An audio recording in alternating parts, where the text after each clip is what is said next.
Welcome to Screw the Commute, the entrepreneurial podcast dedicated to getting you out of the car and into the money with your host, lifelong entrepreneur and multimillionaire, Tom Antion.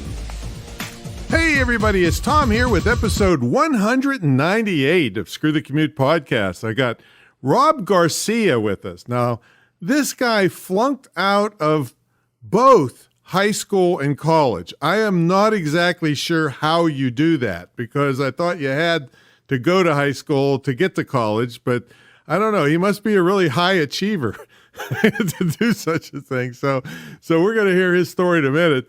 But he did not flunk out of a PhD program. So wait till you hear his story.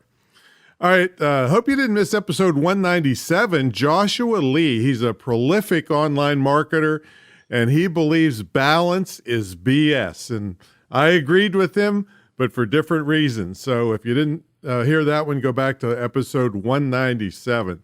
Now, our podcast app's in the App Store. You can do lots of cool stuff conveniently from your mobile devices. Like if you're in the car on listening to a podcast and you're listening to Screw the Commute and a phone rings, it pauses the podcast, you do your call, and it starts playing right again. So, and you can save your favorite episodes, all kinds of stuff. So you can get it at screwthecommute.com/app. That's APP. And we also have complete instructions there to show you step-by-step how to use all the cool features. And as a thank you for listening to the podcast, make sure you grab a copy of our ebook, How to Automate Your Business. And just one of the tips in this book has saved me over 7.5 million keystrokes and allowed me to handle up to 150,000 subscribers and 40,000 customers without pulling my hair out. And we sell this book for $27, but it's yours free as my thanks for listening. And when you're on the download page, you might want to check out another little surprise gift I have there for you. It's a white paper, but some of the people are charging $4,000, $5,000, and $6,000 for the same information you'll see right in that white paper. So you can grab both of those over at screwthecommute.com/automate free. Screwthecommute.com/automate free. All right, our sponsor is the Internet Marketing Training Center of Virginia. It's a distance learning school which teaches legitimate techniques to make a great living, either working for someone else or starting your own online business or both. And we got approved by the Department of Defense to participate in the MyCAA program. This is a scholarship program for military spouses. And we also, just as a thank you to all veterans out there and active duty, we give a $9,500 partial scholarship to the school in addition to the $4,000 the spouses can get. So we're really behind our veterans and thank them for doing what they do so that we can do what we do safely. So I'll tell you more about that later.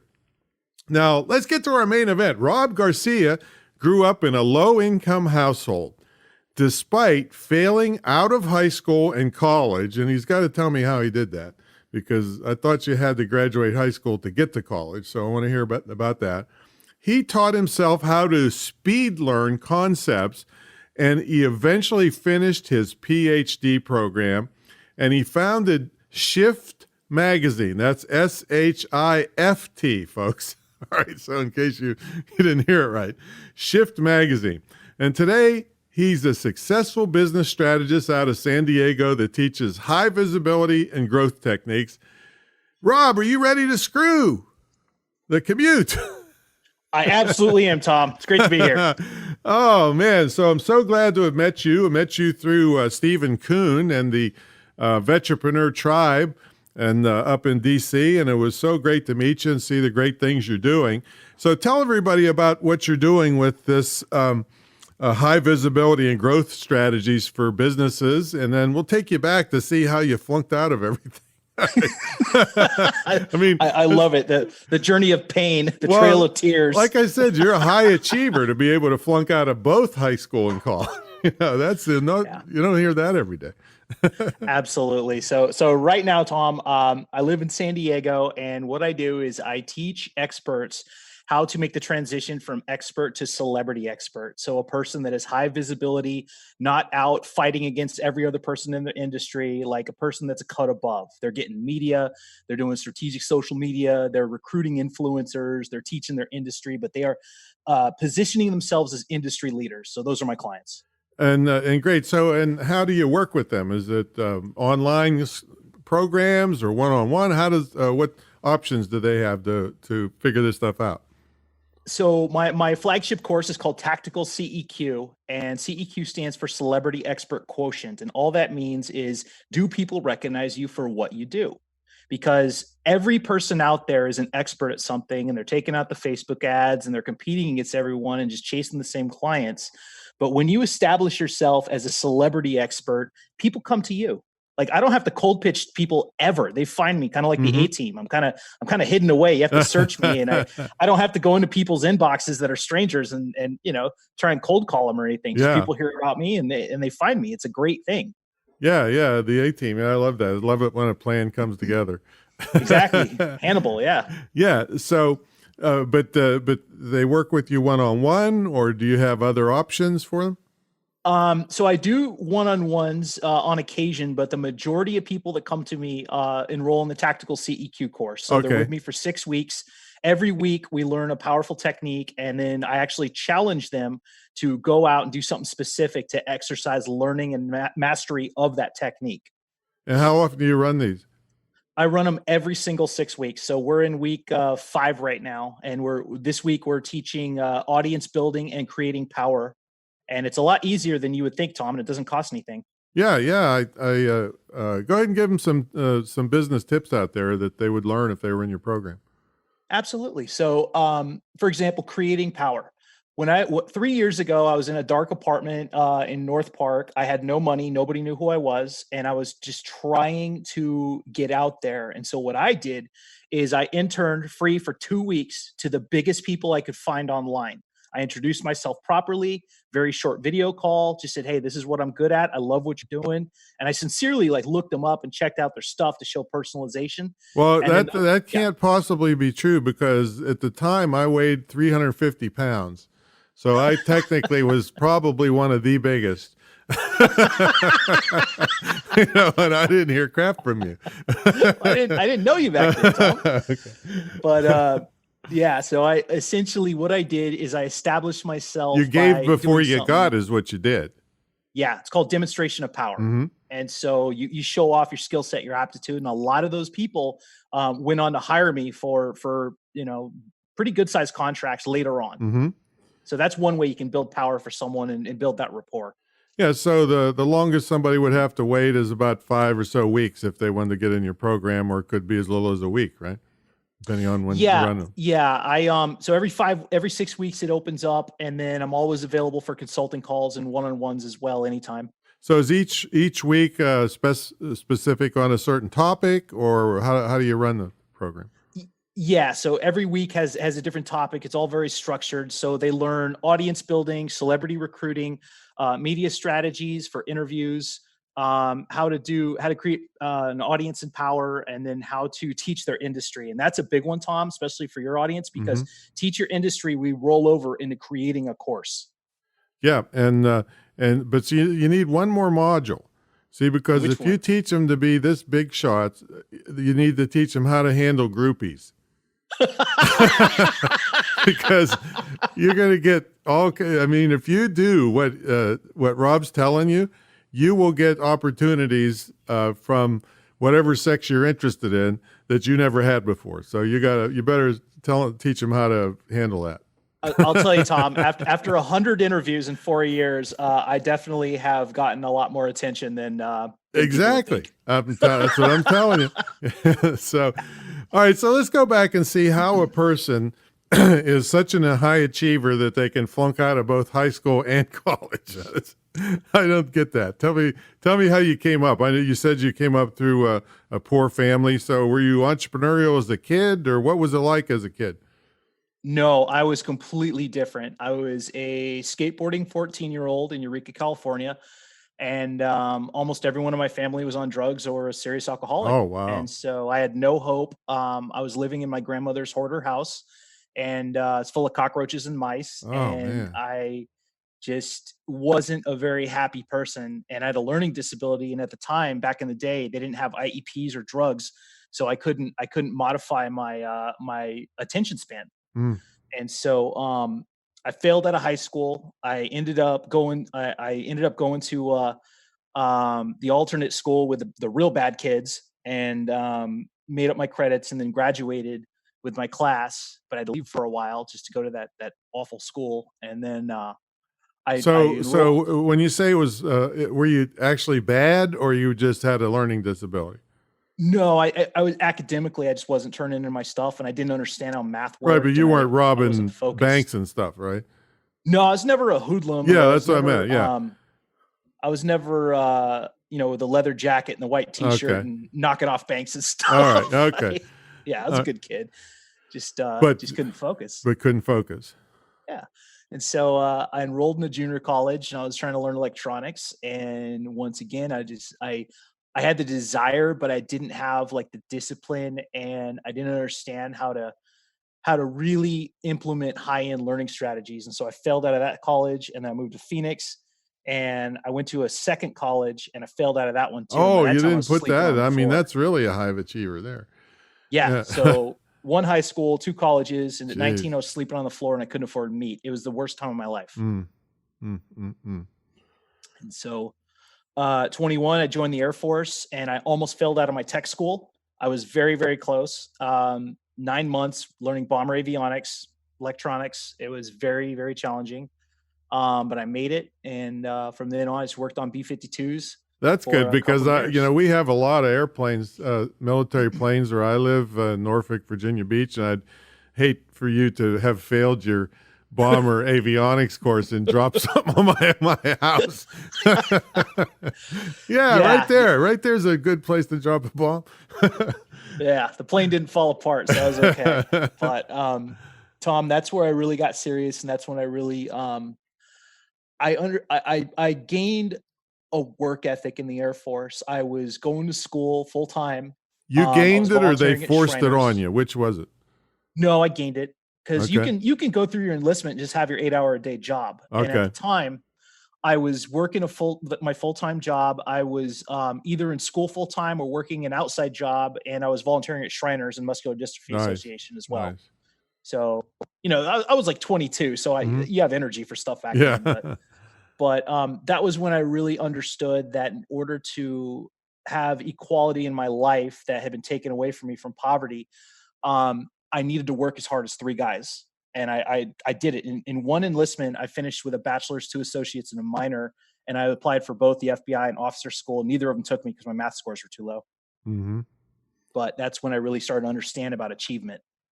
So the CIA and the FBI needs a high math score, like to count bullets, or how many rounds you The got left? the FBI and Air Force officer school both require a lot of algebra too, because you have to manipulate variables, and they assume that that's going to make you a good decision maker.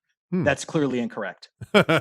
Because standardized tests, as I've come to learn, don't measure emotional intelligence, your ethical decisions, or your if you're evil.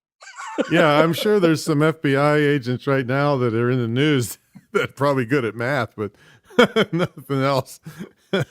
Yeah. And so I have a creative brain, not an analytical brain. So it was a blessing in disguise, because if I'd have become an FBI agent, I would have made like 60,000 a year, but I'd be moving city to city. I'd be on long stakeouts, doing paperwork, drinking coffee, and just hating my life. Mm-hmm. So moved to San Diego, enrolled immediately in an MBA program. And then after I was done with that, I taught high school for a little bit, and then started bouncing around in tech writer jobs. And that's when I started to get the commute. So I became one of those guys driving to work an hour each way, no, listening to business podcasts. You're cussing now. The dreaded job. Yeah. Yeah. So I was feeling the misery. And so I remember I was working for this turbine company, and I had it down to a science. I would listen to a business podcast on the way over. At lunch, I would read business books. I wouldn't eat till like 2:00, and then I was listening to podcasts on the way back. And so essentially for that 2 years I was there, I was building my business brain. I read a lot about Napoleon. I read a lot Mm-hmm. about just business concepts, management, things like that. And I finally finished my doctorate. And then a few years ago, I ended up going full-time entrepreneur. So I've been doing this for about 4 years full-time. I taught myself speed learning. I wrote a book on it. My last book, The Next Level Supercharged. Started a magazine, and then I ended up teaching myself how to self-publish. So I'm an 8-time author.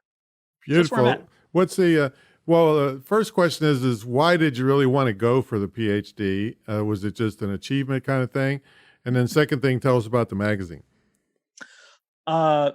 I did it because it was really hard. It's something that not everyone can do, Right. 50% dropout rate. And at the time I was a high school teacher and I wanted to inspire my kids to push themselves to be great. And it took 6.5 years. It was on a level of challenging I've never known. It took complete discipline, but I never quit and I just kept at it. Did you And tell then, the kids that you were a high school dropout?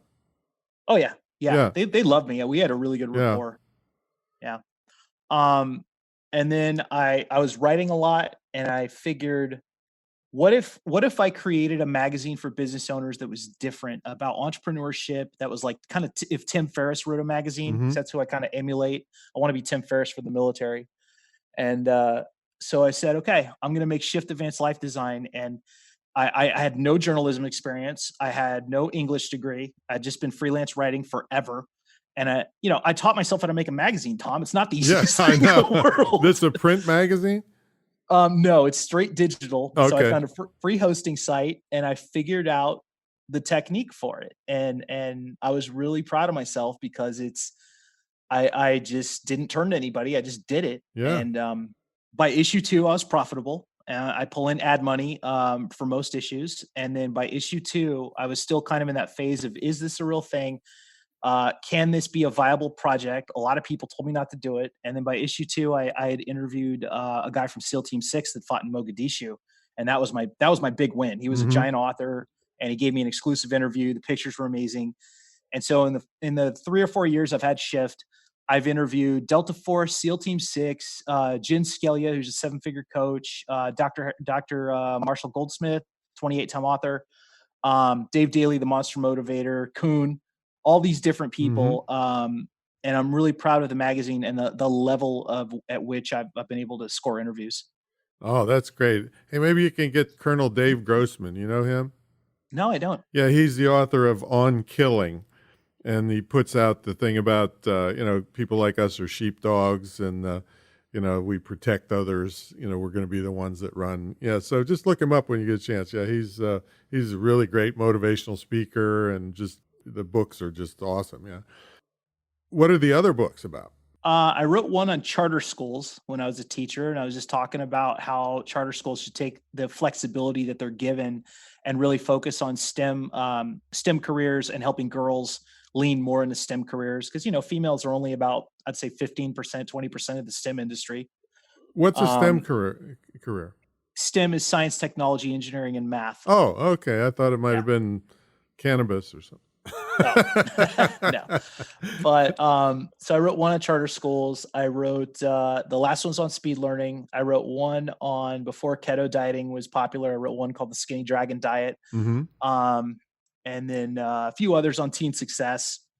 And what was interesting, Tom, is that almost every time I wrote a book, something cool happened. So my very second book was called Teen Juggernaut, and I got on the San Diego Morning News for that one. And I was really surprised. I put in cartoons inside it and had an anime cover, and it's a good looking book. And it just talked about my life as a teenager and how I overcame like all these issues and problems. But it got me on the news. It was downloaded in 11 countries by teachers. It's probably my favorite book because it has the highest emotional connection. A lot of times, if you write a book, you can leverage it in a lot of different ways. So, for example, when I wrote the Next Level Supercharged, I got to interview like 5 celebrities. And that's something that people forget, is that when you write a book, you can reach out to famous people and they'd love to tell you about their, their life. That's what I just did on this podcast. I reached out to the famous Rob Garcia. You're hard to get to, man. I'm telling you. It's like 3,000 miles from here to get to you. Yeah. But, here we go. Here we are. But that is a great method to cut through, because everybody's trying to get through what they call them, the secretaries when they the gatekeepers, yeah, and this cuts right through. I'm telling you, Tom, I did a training the other day because part of Tax CEQ is recruiting celebrities. And so I was given some real inside stuff. And I told everybody, I'm like, look, if you don't want to go to all the trouble of writing a paperback book, you don't want to start a magazine, but you do want celebs to promote you in business, just write an ebook and pick like 5 high-level people, and you'd be surprised at who you can get. And then once you've created that favor and you promoted them, have them shoot a quick testimonial video for your website. Boom. One thing that I did was I interviewed Mike Michalowicz, and then I had him shoot a 30-second testimonial video. And this is a multiple New York Times bestselling author. He started a couple 7-figure companies, and he's in a 30-second video telling people to read my magazine on my website. Oh, that's great. That's the power of testimonials and creating that value. Crazy great. Yeah. So we got to take a brief sponsor break, and when we come back, we're going to ask Rob what's a typical day look like for him and how he stays motivated. So folks, I'm kind of down on my hands and knees begging you to check out a particular webinar or pass it on to someone else who could use it. It has to do with higher education. And I know we got a PhD on here right now, but for the most part, it's pretty rough world out there. A lot of people are paying a fortune for educations and getting kind of paid to protest and not learning anything. The fees keep going up and the quality of education keeps going down. So if you have aspirations for retraining yourself, or you want a better life for yourself and your family, or maybe you got kids, nephews, nieces, or even neighbors who are wondering if they should burn up hundreds of thousands of dollars and then end up broke with mountains of debt and no marketable skills. I mean, I've really seen MBAs competing for jobs at Starbucks, right? So it's not for everybody. You just got to watch this webinar. I mean, it's only 90 minutes, and it's not me just hawking my vocational school, my internet marketing school. It's high-level education people talking about the bad things that are being done to kids in the educational system and the big mountains of debt everybody's getting over it. And some of it's going to make you really, really mad, because there's actually a site called, if it's GPA, I forget what it is. You'll see it on the webinar, but they're altering GPA averages to make it look like they're giving better educations when in fact the students are, by all testing, are dumber. They think they're smarter, but they're dumber, right? So it's really going to make you mad when you see the, I think it's called gradeinflation.org or .com or something, and it chronicles this over many years, how the grade point averages are going up, but the test scores are going down. So I just don't want that to happen to you, and I want you to see alternatives. So check out imtcva.org. That is our school. But if you just want to watch the webinar, go to screwthecommute.com and click on webinars, and you can either download it as an audio or watch the actual webinar with all the examples. And then if I can help you out, great, give us a call. All right, let's get back to the main event. Rob Garcia is here. He has had what we would nicely say humble beginnings, and actually, tough beginnings.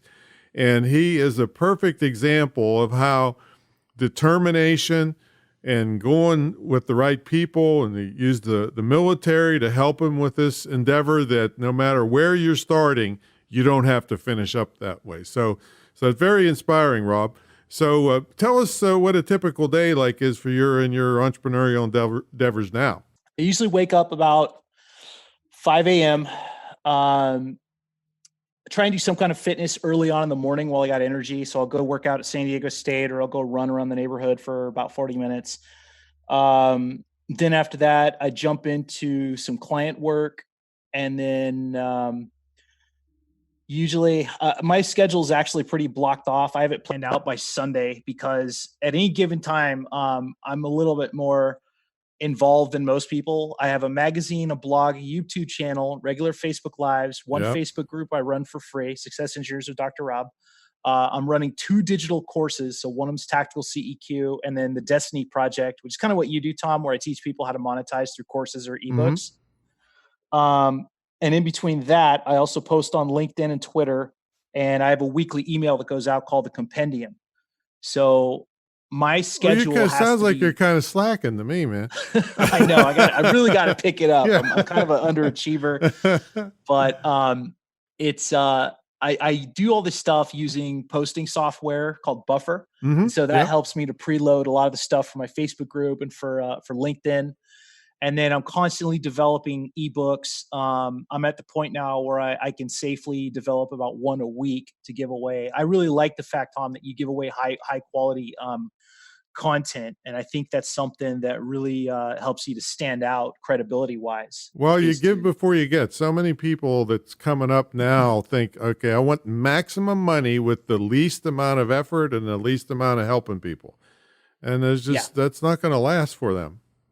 No, exactly. And I want to build relationships with people for the rest of my life and watch them grow. And so that's why I spend so much time like writing, creating content, and the people that want to work with me, they find me and they work with me. And I'm not really about, I always say impact, not income, because I take the most pleasure not out of a paycheck, but seeing somebody's life change because I worked with them. Yeah.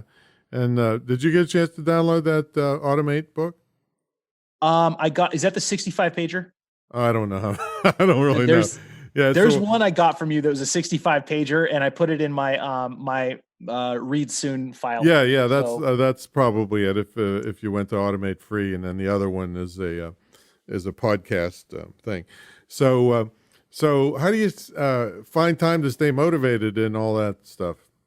Or how do you keep motivated? Because business is always up and down and all over the place. Entrepreneurs have to realize that. So how do you fight through the downtimes?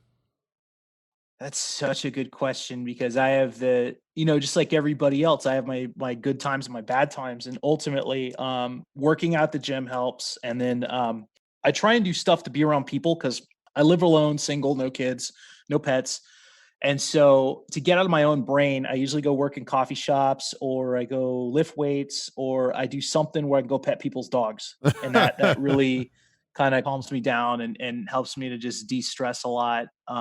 Because it's important. Your mental health, Tom, is so important. And entrepreneurs are just so wonderfully creative, but they're their own worst enemies if they don't take charge of their mental health. Now, do you think your mind is different than it was when you were 14 years old, or it's just the same mind in a better environment? No, I feel like I'm a completely different person. I had a burst of intelligence at about 27, and I had another one around the middle of my PhD at about 34, where I really started to understand things in a different, like more enlightened way, I Hmm. think. So the people that listen to this show, we call them Screwballs. Right? So what kind of parting thoughts would you have for them if they're starting a business or trying to run a business? What's a big bird's eye view from your history doing it? The biggest bird's eye view is to make sure you get advice from the right people. Everybody's going to have opinion on what you do, but you only have to listen to the rational ones. Don't ever take advice from someone that has not done what they're giving you advice on. And just always believe in yourself and focus on your network. Focus on everyone around you. Yeah, that's good advice. I'm trying to think. This one guy said, take advice from people um, who are where you want to be. I think that's Yeah. exactly what you said there. Yeah. Because so many people are trying to tell you to get rich and they're driving broken down cars and can't pay rent payment. Yeah, it's like the gym trainer who clearly hasn't lifted a weight in a Yeah, long right, time. He's right. chain smoking and smells like Jack Daniels. So thanks, man. It's very inspirational hearing your story. I didn't know what the beginnings. I know you now, but I never knew where you came from and what you overcame to get there. And I want to tell everybody that's pass this around, because if you have anybody that's struggling, let them know that doesn't have to be that. They don't have to end up the way they are now. That's for sure. So thanks so much for coming on, man. Oh, Not a problem, tell them Tom. tell them your website, where to find all the course and all that stuff. Yeah, absolutely. My main website is yournextlevelofsuccess.com, and I offer free 20-minute consults if you're a new friend. And you can join my free Facebook group, Success Engineers with Dr. Rob. And for my course, Tactical CEQ, if you want to learn how to be a high vis business expert, tacticalceqcourse.com. Okay, and we'll have all those in the show notes for you, so you can just click on them, and you get how long you get free consultation? I'll give a 20-minute consultation to anyone that reaches out to me. Yeah, so he says 20 minutes for a friend. How much for an enemy? I'll send them to Ty Lopez. Yeah, oh, there you go. That's a good one. All right, well, thanks so much, Rob, for coming on, bud. So I understand you got a freebie for everybody, right? Yeah, Tom, I'm excited to offer my 16-page digital guide on income streams. It's called The Invisible Paycheck. And what it is it teaches you how to monetize your skill sets into various active and passive income streams. And the most important part is I went over the biggest mistakes I made in the first 2 years, which is where I was releasing ebook after ebook and course after course and getting 0 sales for 2 years. And I outline exactly why people weren't buying from me. So I'll make this available for free for all your audience in the show notes. Perfect. Great. Yeah. Everybody hustle over there and get those after as soon as you can get to a computer or your cell phone, because that's part of what we do here is you learn from our mistakes, and you can accelerate your success when you keep up with what everybody else has messed up. And anybody successful has messed up more than anybody on earth. All right. Because that's how they got successful, is they kept going when they messed up and learned from those mistakes. But having something like that can accelerate your success. So thanks so much, Rob. And we will catch you on the next episode. See you later.